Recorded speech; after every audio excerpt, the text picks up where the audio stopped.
Diolch yn fawr am y cynnig i ddod i bregethu yma. Dyn ni'n dechrau trwy canu Sanctaidd, Sanctaidd, Sanctaidd.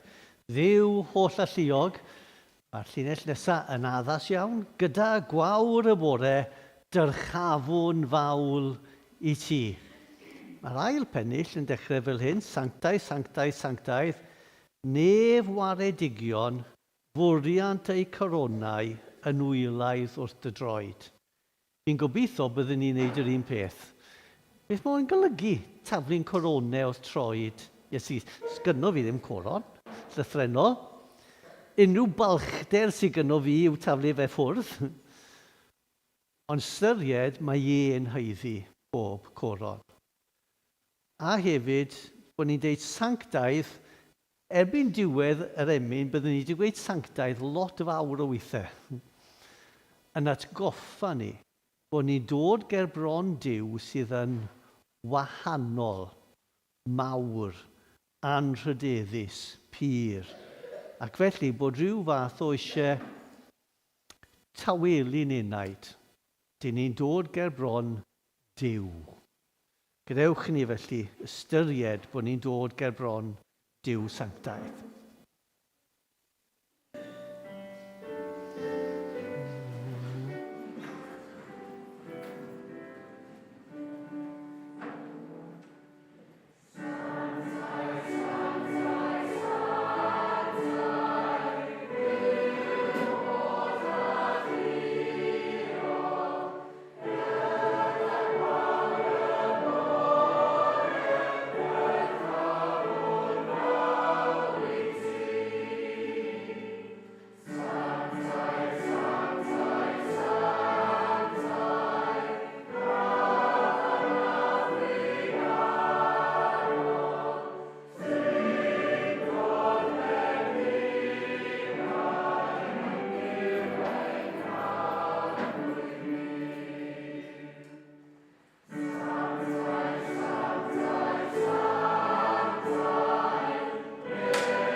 Ar ôl dechrau efo'r gair sanctaidd, mae'r emyn nesaf yn dechrau efo'r gair pechadur. Mae Duw sanctaidd, ond dyn ni'n bechaduriaid. A mewn gwirionedd, y mwyaf dyn ni'n sylweddoli fod Duw yn sanctaidd, mwyaf dyn ni'n gweld ein pechod ni. Ond rhyfeddod yw bod ni yn cael dod at Dduw, fod ni'n bechaduriaid. Dyw e ddim y ffordd bys ych chi'n dechrau eich CV am job. Pechadur wyf o arglwydd sy'n curo wrth dy ddŵr. Ond mae e'r ffordd i ddod ger bron Duw. Ar ôl styried sancteiddrwydd Duw, gadewch i ni wrth ganu nawr cyffesu ein pechodau wrth i ni ganu. Pechadur wyf o arglwydd sy'n curo wrth dy ddŵr, ond erioed mae dy drigaredd ddi-ddiwedd i mi'n stor. I ti faddau byau rifedu'r tywod mlaen, gwn fod dy hen drigaredd lawn cymaint ag o'r blaen.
Mae geiriau'r ola dyn ni wedi canu, dy fod yn maddau meiau yn heiddiant Iesu Grist, yn crynhoi beth mae Rifeiniaid 5 yn deud.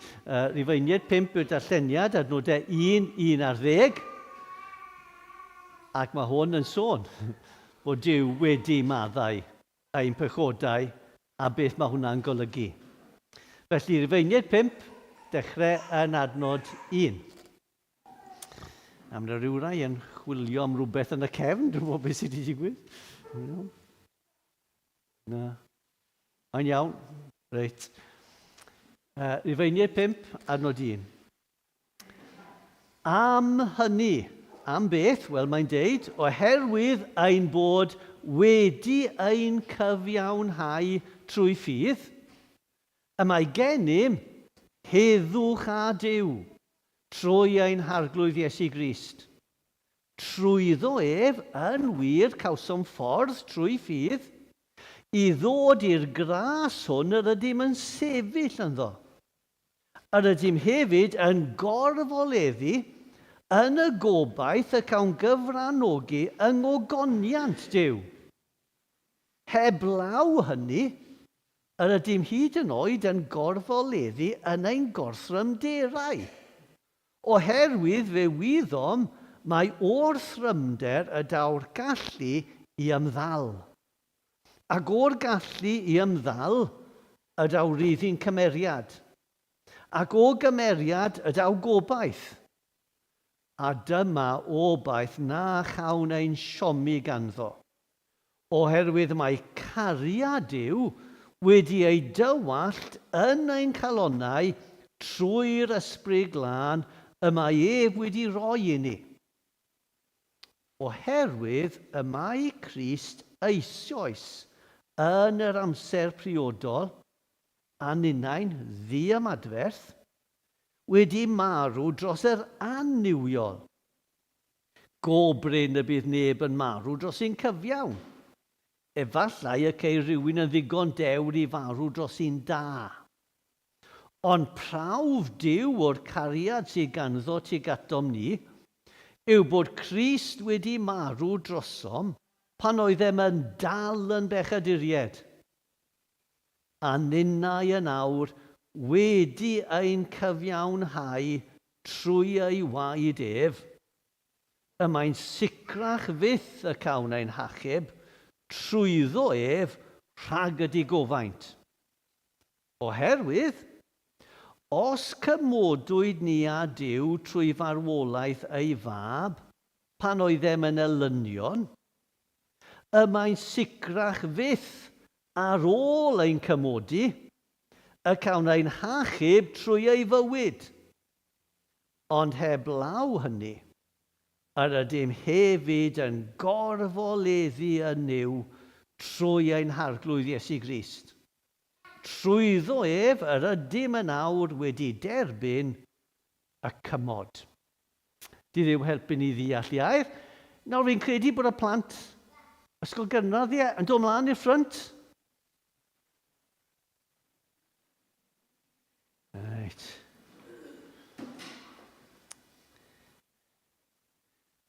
Nawr, dwi ddim yn gwybod eich enwau, a dim pwynt i fi gofyn achos na i angofio.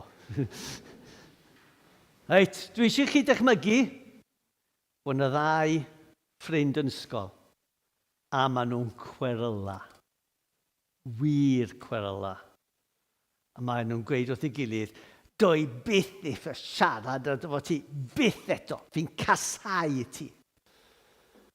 Mae'n gweud, llall yn gweud, wel i ti yn asyn gwyllt, ac i ti'n mochyn brwnt.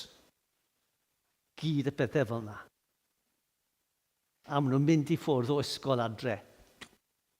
Dim eisiau dim byd i wneud efo'i gilydd. Diwrnod wedyn yn ysgol, maen nhw'n dod ac yn gweud, fe nes i falle deud pethau rhy cas, mae mam wedi rhoi row i fi. So dwi ti ddim yn mochyn brwnt. Ond dwi ddim yn ffrindiau. Diwrnod wedyn, yn amser chwarae, dwi eisiau rhywun i chwarae efo. Gallwn ni chwarae efo'n gilydd. Dyn ni'n ffrindiau, ond yn ni chwarae efo'n gilydd. Diwrnod wedyn, maen nhw'n deud, gallwn ni bod ffrindiau eto. Iawn, bod ffrindiau. Diwrnod wedyn, chymod maen nhw'n neud? Ffrind gorau yn y byd i gyd.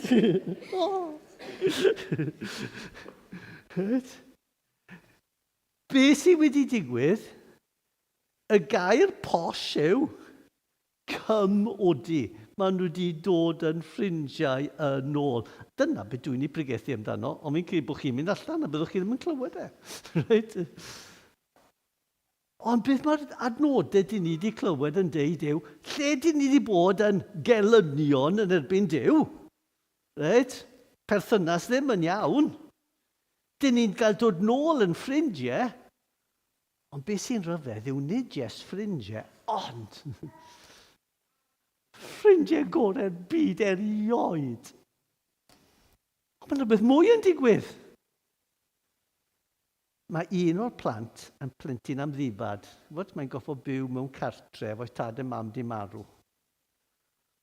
Ond mae dad a mam a llall yn deud, ti'n ffrindiau mawr efo hi? O, ffrind gorau. Bysa chi licio ni mabwysiadu hi?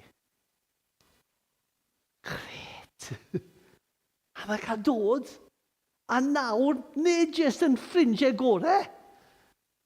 Ni'n byw efo'n gilydd, dyn ni'n brawd a chwaer. Sorry, dwy chwaer. Sorry, nid dwy brawd, beth bynnag yw e. Dyn ni'n dwy chwaer. Dyn ni'n ffrindiau am byth nawr, dyn ni'n perthyn. A na beth sy'n digwydd pan ydych chi'n dod yn Gristion. Dych chi ddim jyst yn dod yn ffrindiau fo Dyw, chi'n cael dod yn rhan o teulu Dyw. Right? So chi'n cael, nid jyst bod Dyw ddim yn cosbi chi, chi'n dod yn ffrindiau gorau, rhan o teulu Dyw am byth. A dyna beth dwi'n mynd i cymryd lot hirach i esbonio i'r oedolion. Right? Ond dych chi wedi cael y syniad yn barod.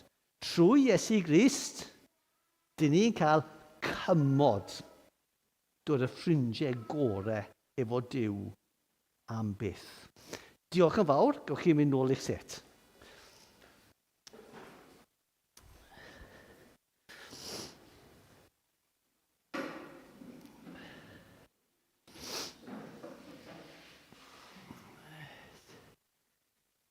Gan i weddio.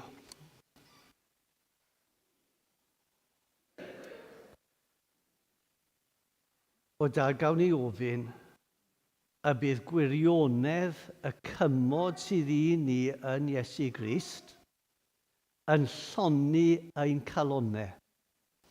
Oherwydd byddwn ni'n deall yn ddyfnach a bydd'n effeithio ni ac yn achosi ni i gael gobaith ac yn achosi ni i ddyfal barhau yn llawen yn ein bywyd Cristnogol. Cofia hefyd o dad am pob ymgais gan yr eglwys yma i gyrraedd allan. Yr hyn mae Gwilym wedi sôn amdano, a'r holl bethau eraill. O dad, gwna hi yn eglwys sydd yn efengylu. Nid jyst yn efengylaidd o ran yr enw, ond o ran yn bersonol ac fel eglwys yn chwilio sut i lledaenu y neges allan. Cofia hefyd ein anghenion personol. Dyn ni gyd efo gwahanol struggles, falle bod yna problemau arweiniad, falle bod problemau yn ein teuluoedd neu yn ein gwaith, falle bod yna ryw pechodau sydd yn dal i gafel yn o'n i'n dyn a ni'n ffindio'n anodd. A bod ni'n siomi eraill a'n hunain. O Dduw, trigar ha a helpa ni i beidio caru ein pechodau, ond i garu cyfiawnder a purdeb a sancteiddrwydd. Adal unrhyw beth sy'n mynd i sbwylo cyfeillgarwch ac ymdeithas yn yr eglwys. A helpa pobl o dad i wir caru ei gilydd. Yn yr darn yma o'r oedfa nawr wrth ni clywed y pregaeth yn mynd i ddod, a wneud di siarad. Erbyn i ddeall ac yn ei wybod bod ti wedi agor ei meddyliau a cynnesu'n calonnau a bod ni wedi cwrdd efo Duw. O Dduw ein tad, cliw ein gweddiau a derbyn ein addoliad. Mae'r rhyfeddod y ffaith bod ti wedi rhoi Iesu Grist i farw droson ni yn dysgu ni bod ti'n dduw trigarog llawn gogoniant. Madde bod ni lli gofyn mor hawdd am faddeuant, heb ystyried pa mor gostus oedd cynhyrchu'r maddeuant yna i ti. Clod i ddenw.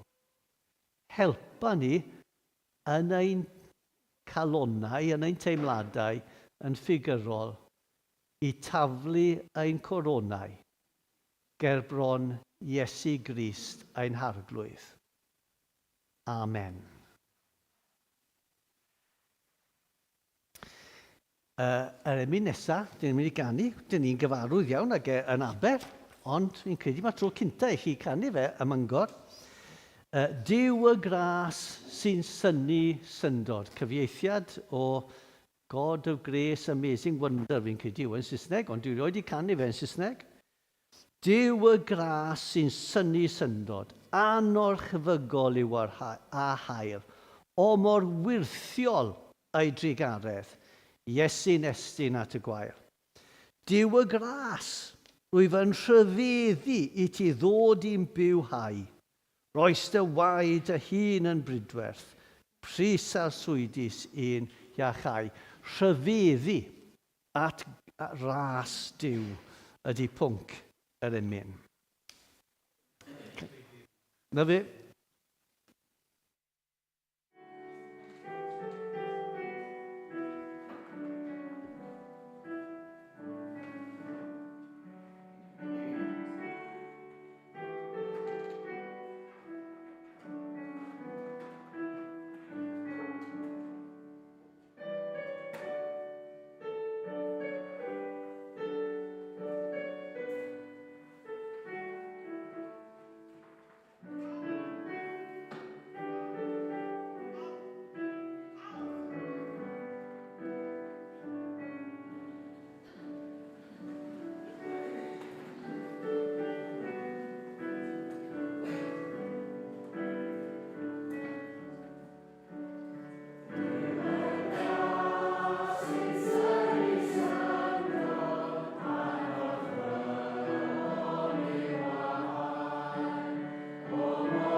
Byddai'n edrych ar y paragraff i gyd nes i ddarllen Rifeiniaid 5:1-10, ond falle byse adnodau 10 ac 11 yn crynhoi y peth.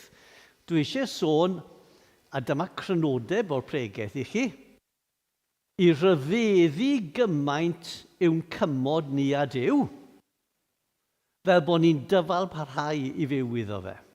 Dyna beth dwi eisiau sôn dano. Byddwch chi'n sylwi bod y gair cymod neu cymodi yn dod tair gwaith yn adnod 10 ac 11. Adnod 10 ac 11. Oherwydd, os cymodwyd ni a Duw trwy farwolaeth ei fab pan oedd e'n manylynion, y mae'n sicrach fyth ar ôl ein cymodi y cawn ein hachub trwy ei fywyd. Ond heblaw hynny, yr ydym hefyd yn gorfoleddu yn yw trwy ein harglwydd Iesu Grist. Trwyddo ef yr ydym yn nawr wedi derbyn y cymod. Mae marwolaeth Iesu Grist ar y groes yn rhywbeth mor rhyfeddol, rhywbeth mor ddofn, dyw e ddim yn syndod bod e'n cael effaith rhyfeddol ar y Cristion. Nawr, gadewch ni nodi hyn, mae marwolaeth Iesu Grist dim ond yn achub y Cristion, y person sy'n gosod ei ffydd yn yr arglwydd Iesu Grist. Yn yw, mae yna ail enedigaeth lle dyn ni'n trystio niw a dibynnu arno fe, a mae Duw trwy'r ysbryd glân yn gweithio yn ein calonnau ni, a bod ni'n dod rhywsut i'r sicrwydd yna, bod ni'n iawn gyda Duw trwy Iesu Grist. Ond mae yna trysor o gymod. Felly bod y person jyst i ddechrau yn meddwl, chymod, dwi wedi cael maddeuant, a dyna gyd yw e. Ond mae'r groes mynd i traws newid ni. Mae e'n gwneud newid aruthrol i chi y foment ych chi'n credu. Mae e'n newid parhaol trwy eich bywyd Cristnogol. Ac yn y pen draw, bydd e'n gogoneddu chi, yn sancteiddio chi'n llwyr ac yn gogoneddu chi yn y nefoedd. Gyd o'n nhw'n deillio o'r groes. Ond dwi eisiau sôn am yr hyn sy'n digwydd yn uniongyrchol. Pryd ych chi'n credu? A'r moment rydych chi'n credu, dych chi yn derbyn cymod a Duw.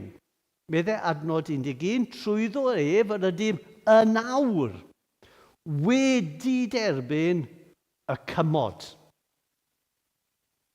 A dwi eisiau edrych sut mae Rhufeinied, ond maen nhw'n cymodi, maen nhw'n dod yn ôl i berthynas cywir, neu dwy wlad sydd yn rhyfela yn cymodi.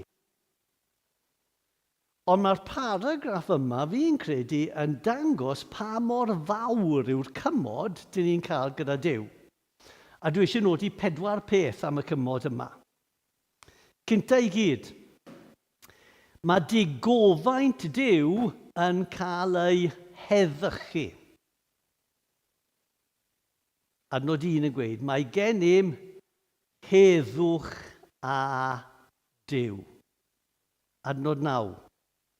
Ein hachub trwyddo ef rag y digofaint. So yw, y moment ych chi'n credu, mae digofaint Duw wedi cael ei symud i ffwrdd, y foment yna, does dim rhaid i chi pofni y digofaint sydd i ddod ar ddydd y farn.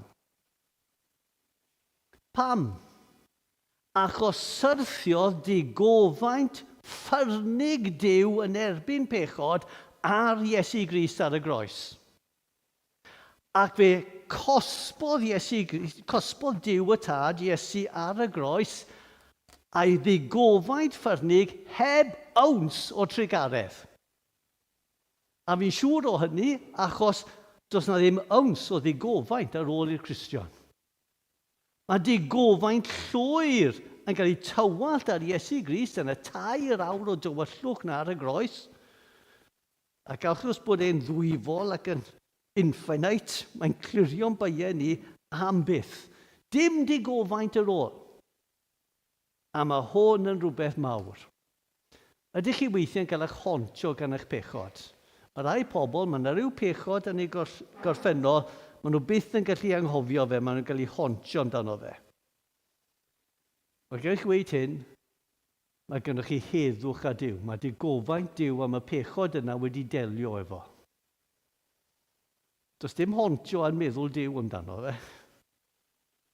Right? Mae digofaint Duw wedi cael ei delio efo. Mae gennych chi heddwch a Duw. Yn rhyfeddod. Ond nid jes hynny. Yr ail beth dwi eisiau nodi. Chi'n cael eich cyfiawnhau. Adnod 1. Am ei bod wedi ein cyfiawnhau trwy ffydd. Neu, yn adnod 9. Mae'n sôn bod ni wedi cael ein cyfiawnhau trwy ei waed ef. Nawr, mae'r ddau beth yn wir. Di'n cael ein cyfiawnhau trwy marwolaeth Iesu Grist, ond trwy gosod ein ffydd yn Iesu Grist, sydd yn marw droson ni. Mae cyfiawnhau yn cam mwy na jyst maddeuant. Nid jyst cymryd y digofaint i ffwrdd, ond cael eich cyfri yn gyfiawn. A cael eich cyfri yn gyfiawn gan Dduw. Ac nid jyst cael eich cyfri yn gyfiawn, cael eich cyhoeddi yn gyfiawn. Yn yw y darlun yw y gair cyfiawnhad yw llys barn. Ac ar y diwedd mae'r barnwr yn gweud euog neu di-euog. Fel na ni yn cyfnod y Beibl, euog, condemnio, neu di-euog, cyfiawnhau, cyhoeddi yn gyfiawn. A mae Duw yn y nefoedd yn cyhoeddi y Cristion yn gyfiawn. Nawr, unwaith mae'r barnwr wedi rhoi y dyfarniad, does na ddim dadle wedyn. Sim os oes i pobl eraill wedi dwi'n ffe neu hyn y llall, mae'r barnwr wedi deud. A mae Duw yn y nefoedd yn deud am y person sydd yn trystio yn Iesu Grist yn cyhoeddi fe i'r holl fydysawd. Mae hwn yn gyfiawn. A Duw sy'n cyhoeddi fe. Os neb yn mynd i dadle, mae gallwch chi dadle, ond os dim os mae Duw yn cyhoeddi chi yn cwrt y nefoedd yn gyfiawn. Nid jes hynny, pa mor gyfiawn? Cael ein cyhoeddi yn gyfiawn a chyfiawnder Iesu Grist. Fel petai ni di byw mor gyfiawn a Iesu Grist. Y cyfiawnder yna oedd yn gwrthsefyll pob temtasiwn, oedd yn mynd o gwmpas yn ei daioni, oedd yn ifydd hydangau yn Gethsemane, cyfiawnder perffaith wrth i fod Duw. Mae Duw yn edrych arnoch chi fel petai chi di bod mor gyfiawn â hynny. Duw yn cyhoeddi chi mor gyfiawn â Iesu Grist. Mae'n rhyfeddod. Ond dyn ni'n mynd i dod i bethau gorau eto. Dyn ni gael yn hyddychu, gyda gofaint yw cyfiawnhau, derbyn cariad Duw. Drychwch ar adnod 5. A dyma obaith na chawn ein siomi ganddo oherwydd mae cariad Duw wedi ei dywallt yn ein calonnau. Nawr gallwch chi ddychmygu, reit, Putin a Zelensky yn cymodi. Mae'n lot o dychymyg, sori. Reit? Ond dwedo bod nhw'n yn cymodi y gwledydd. Mae'n anhebyg y byddwn nhw'n dod yn ffrindiau gorau. Mae'n anhebyg bydd merch Putin a plentyn Zelensky yn priodi. Right? Rhyw cymod, cagwared. Bydd na ddim cariad yna. Ond pan dyn ni'n cael yn cymodi a Duw, mae e'n caru ni. Ac mae am i ni wybod bod e'n caru ni. Sut? Mae di tywallt ei gariad yn ein calonnau ni trwy'r ysbryd glân. Ydych chi'n gwybod pwy yw Iesu Grist? Ydych chi'n gwybod bod wedi marw drosoch chi ar y groes? Ydych chi'n trystio fe? Os felly, yr ysbryd glân sydd wedi gwneud hwnna. A mae Duw trwy roi'r ysbryd glân er mwyn i chi deall yna yn deud wrthoch chi, dwi eisiau chi gwybod dwi'n caru chi. Dwi'n caru chi. Ond wedyn mae'r pedwerydd beth, derbyn cariad, dyn ni'n sefyll mewn gras. Adnod 2. Trwy ef yn wir cawsom ffordd trwy ffydd i ddod i'r gras hwn yr ydym yn sefyll ynddo.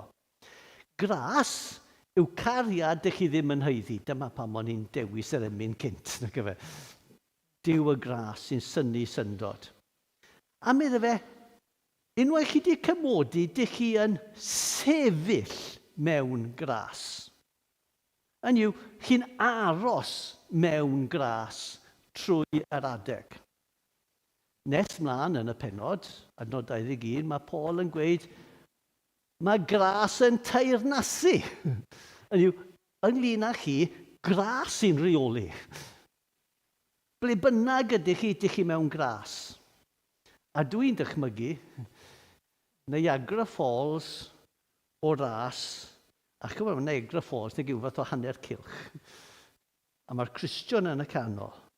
A lle bynnag ydych chi, mae gras yn dod lawr arnoch chi. A lle bynnag chi'n mynd. Os gael wedi, mae yna cwmwl glas drosoch chi. Wel, yna'n esiampl od nawr. Ond ryw llyfr bach od, oedd hanes am y dyn yma, oedd e ddim yn gwybod bod e'n diw glaw. Right? Y gyd oedd e'n gwybod, be bynnag yn mynd ar gwyliau, oedd e'n bwrw glaw. A gweud, os bys e wedi sylwi bod e'n ddiw glaw, bod cymylau wrth i bodd, bys e wedi gallu gwneud miliynau, mynd i gwledu sych, a bys e glaw yn dod o beth felly. Ond y gyd oedd e'n meddwl bod e'n sbwylio gwyliau pawb. Mae yna cwmwl gras drosoch chi fel Cristion. Pan dych chi yn y gwaith, mae yna cwmwl gras drosoch chi. Pan dych chi adre yn eich teuluoedd, mae yna cwmwl gras drosoch chi. Pan dych chi yn yr ysgol, mae yna cwmwl gras drosoch chi. Mae'n dilyn chi pob man ac yn tywallt gras arnoch chi. Byddwch chi byth allan ohono fe trwy eich bywyd chi. Mae gras yn teyrnasu drosoch chi. Dych chi'n sefyll mewn gras. Ydych chi'n gweld beth mae Paul yn wneud yn y darn yma? Mae eisiau chi gwybod bod chi wedi cael eich cymodi a Duw go iawn. Go iawn wedi cael ei cymodi gyda fe. Nawr, falle bod chi'n teimlo weithiau, dwi'n teimlo bod fi wedi cael cymodi efo Duw. Yr ymateb cyntaf fi yw hyn. So what? Mae Duw yn gweud bod chi wedi cymodi. Os ydych chi'n teimlo fe neu ddim. Nawr, a nes mlaen dweud, dylen ni fod yn teimlo fe hefyd. Ond chi wedi cymodi efo Duw. Chi wedi digofaint Duw di heddychu. Os ydych chi wedi'ch cyfiawnhau, chi wedi chi yn ei gariad, a chi'n sefyll mewn glas o chi'n Cristion, pan ydych chi'n ymwybodol neu ddim. Chi wedi cael eich cymodi efo Duw. Right? Dyna'r pwynt cynta dwi eisiau gwneud. Cymod perffaith efo Duw. Yr ail beth, dyn ni wedi cael yn uno â Duw. Mewn gwirionedd, dyw hwn ddim yn rhywbeth newydd. Beth mae'n dweud yw, pa fath o cymod sydd gyda ni efo Duw? Cymod sy'n gwneud ni'n un efo Duw. Nid jyst gelynion yn cael eu heddychu, ond y ddau yn priodi. Yn dod yn un efo'i gilydd, yn rhannu i bywyd mewnol. Dyna'r fath o un cymod sydd gyda ni. Nawr, mae yn y darn, ond dyw ddim mor amlwg ar cymod. Trwy'r ysbryd glân y mae ef wedi roi i ni. So pan dych chi'n Gristion, i ddangos bod chi'n un â Duw, bod chi wedi cael cymod llawn, mae Duw yn rhoi yr ysbryd glân i fyw yno chi. Dych chi'n deml i'r ysbryd glân. Dyna darlun sy'n cael ei wso yn y blaen. O Hen Testament, Duw yn byw yn y deml. Nawr mae Duw yn byw yn y Cristion. Hefyd yn yr eglwys, mae'r Gristnogion dod at ei gilydd, cymwyso fe mewn wahanol ffyrdd. Achos, os ych chi wedi dod i gredu, mae Duw trwy'r ysbryd wedi dod i fyw yno chi am byth. Yn ail, dych chi'n un â Iesu Grist. Adnod 10. Oherwydd, os cymodwyd ni a Duw trwy farwolaeth ei fab pan oeddem yn elynion, y mae'n sicraf fyth ar ôl ein cymodi y cawn ein achub trwy ei fywyd.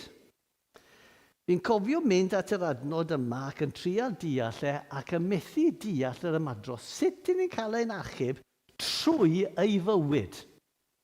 O'n i'n methu ni sens ono fe.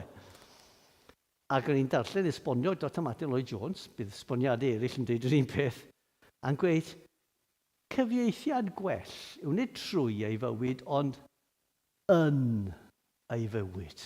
Si checio lan y groi, gwyn iawn. Right? Dyn ni'n cael ein achub, beth mae'n gweud yw, os pan o'ch chi'n gelynion i Dduw, nath Duw caru chi a cymodi chi, gymaint mwy nawr bod chi yn Iesu Grist, dych chi yn ei fywyd, dych chi, un o hoff ymadroddion, Paul, nag yw, chi yng Nghrist. Chi wedi uno â Iesu Grist. Wel, os oedd e'n caru chi pan o'ch chi'n elynion, yn sicr chi'n saff nawr, achos dych chi'n un â Iesu Grist. Chi wedi priodi â Grist. Dyna un o'r darluniau. Chi wedi cael eich joinio â Iesu Grist. Ac yna, un ar ysbryd a Iesu ac ar tad, adnod 11. Ond heblaw hynny, yr ydym yn gorfoleddu yn Nuw. Trwy ein harglwydd Iesu Grist, trwyddo ef yr ydym nawr wedi derbyn y cymod. Dyn ni'n gorfoleddu yn Nuw. Yr ymadrodd mae'n atgoffa fi yw caniad Solomon, lle mae'r cariad yn deud, yr wy fi yn eiddo i fanwylid, a'n anwylid yn eiddo i fi. Fel beth mae'n deud? Ti'n cael cymod â Duw. Dwi'n gorfoleddu ynddo fe.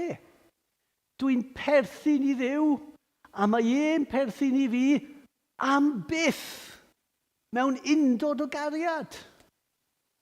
So chi'n gweld bod y cymod yma, gallwch chi darlunio fe, neu dadansoddi fe fel heddychu llyd, cyfiawnhau. Fi'n ngofio beth oedd y pedwar pwynt, ble dwi yn y nos. Gael yn cyfiawnhau, na fe, cariad a gras. Right? Ond hefyd, mae rhaid i chi feddwl amdano fe fel uniad â Iesu Grist. Chi'n gael y peth yma achos bod chi'n un yn Iesu Grist. Nawr, dyna'r pwynt yna beth dwi eisiau chi i ddeall. Dych chi go iawn wedi cael y cymodi efo Duw. Sut dyle hynna effeithio ni? Wel, mae'r darlun yn gweud lot o pethau. Cynta i gyd, mae'n rhoi gobaith i chi. Mae'n rhoi gobaith i chi. Diwedd adnod 2. Yr ydym hefyd yn gorfoleddu yn y gobaith y cawn cyfranogi yng ngogoniant Duw. Dyma effaith terfynol y groes. Mae'r ffaith bod ni wedi cael yn cymodi â Duw nawr yn rhoi y sicrwydd. Pan ydych chi wedi ystyried, dwi wedi cael yn cymodi â Duw, chi'n gwybod bod rhywbeth mawr o'ch blaen. Gogoniant yn aros i chi. Wedyn, mae yna heddwch. Nawr, fi wedi nodi bod yr heddwch sydd yn, am ein bod wedi yn cyfiawnhau drwy ffydd, mae gen i'n heddwch a Duw. Mae hwnna'n heddwch cynta, objectif. Duw sy'n deud. Ond mae ystyried fod gyda ni heddwch efo Duw. Fod creu heddwch mewnol. Ydych chi'n gofidio ac yn becso fel Cristion? Bydd bynnag yw'ch problemau, mae yna pil bach heddwch. Chi'n iawn gyda Duw am byth. Chi'n eich cymodi â Duw. A dyle hwnna helpu ni yng nghanol holl problemau bywyd. A gen i heddwch â Duw. A mae'n creu heddwch mewnol. Ond wedyn, a mae Paul yn nodi tipyn o hyn, mae'n rhoi dyfal barhad i ni. Y gallu i ymddal, a mae'n sôn ti'n ni'n gorfoleddu hyd yn oed trwy y problemau. As bod y problemau mae'n creu cymeriad, a mae gennym ni gobaith ac yn y blaen, a dyn ni'n cario mlaen. Ews o darlun, o'n i siarad cyn yr oedfa am park run. Dwi'n ni mawr am park run. Ond dwi'n neud e mewn ffordd, dwi'n credu bod neb arall fan hyn yn neud park run. Dwi'n joglo. Dwi'n jyglo wrth redeg. A tua mis yn ôl, oedden ni wedi bod yn neud 5 kilometr, o'n i o fewn 10 metr i'r diwedd, heb gollwng unwaith. Right? Ac yn redeg wrth ymyl fi, oedd na merch oedd yn mynd i'r CU, so ni'n gwybod pwy oedd hi, a trwy y peth, o'n i wedi bod fath o fi'n pasio hi, hi'n pasio fi. So ni'n meddwl, balchder, competitive. Sprint bach ar y diwedd na i pasio hi. Mynd hi bo hi, gollwng pel. O fewn 10 metr i'r diwedd. Be nes i? A'i torri lawr i grio a roi fyny, neu as i goffa pigo nhw fyny a mynd nôl i'r dechrau. Na, chi'n bod nes i? Pigo fyny a cario ymlaen. Dim eisiau mynd nôl i'r dechrau. Dim eisiau torri nghalon. Yw'ch chi jyst yn pigo fyny a mynd. Ac yn y bywyd Cristnogol, mae yna cyfnodau mynd i dod lle chi'n siomi eich hunan. A chi'n neud i wneud mes o'na fe, a dwi wedi pechu, a dwi wedi wneud hyn a'r llall. A chi'n meddwl, mae gyd ar ben. Na di, chi wedi cymodi a Duw. Chi'n sefyll mewn gras o'r munud dethoch chi'n Gristion i'r diwedd. Just pigwch chi fyny a cariwch ymlaen. Gallwch chi ddyfal barhau. Fi'n cofio clywed, darllen yr hanes yma am cenhadwr oedd wedi bod yn pregethu am dyfal barhad yn Saesneg, so'n cofio ble oedd e. A dyma un o'r pobl yn gweud yn gwrando, yn gweud, dwi wedi, ar ôl yr emyn, oedd wedi dod ato fe yn yr wythnos, a dweud, dwi wedi sgwennu emyn am y pregeth, am ddyfal barhad, yn Saesneg, ac oedd e syniad, so Saesneg y person ddim yn dda iawn. So gwedodd e, dyma'r emyn. A allai cofio fe. Dim cweit lan i safon David Job. Go on, go on, go on, go on. Go on, go on, go on. Go on, go on, go on, go on, go on, go on, go on. Oedd wedi deall y pregeth. Ond gwedodd e wedyn, gen fi ail bennill. Go on, go on, go on, go on, go on, go on, go on, go on, go on, go on, go on, go on, go on, go on. Dwi ddim y barddoniaeth gorau, ond mae e'n gret. Dych chi wedi cael y cymodi efo Duw. Dych chi'n sefyll mewn gras, dych chi'n un a Duw. Mae hwn yn wir amdano chi. A pa bynnag mor anodd ydy'r ei taith ymlaen, ac os ydych chi'n gollwng, pigwch chi fyny a cariwch mlaen. Dych chi'n sefyll mewn gras. A mae'n nodi un effaith arall. Gorfoleddu. Mae'n gweud cynt ei gyd, mae'n gweud gorfoleddu tair gwaith yn y gyw. Adnod 2, yr ydym gorfoleddu mewn gobaith. Wedyn yn adnod 3, dyn ni'n gorfoleddu hyd yn oed mewn gwrthryfderau. Ac yna yn adnod 11. Heblaw hynny rydym yn gorfoleddu yn niw. Pa fath ddiw sydd gyda ni?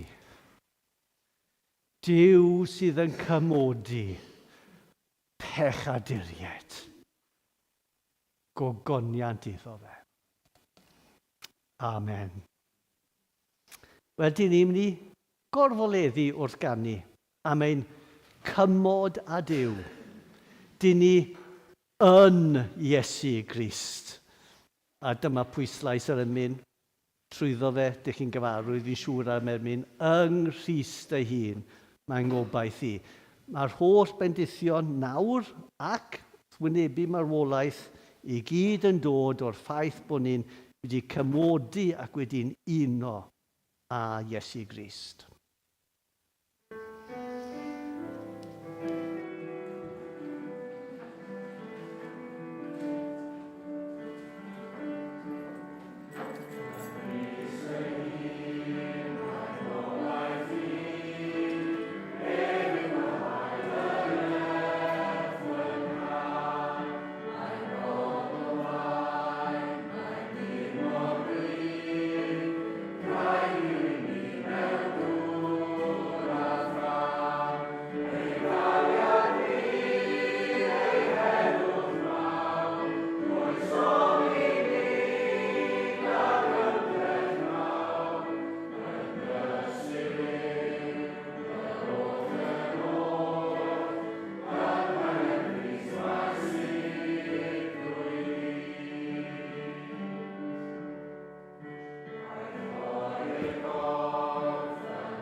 Gan i wyddio.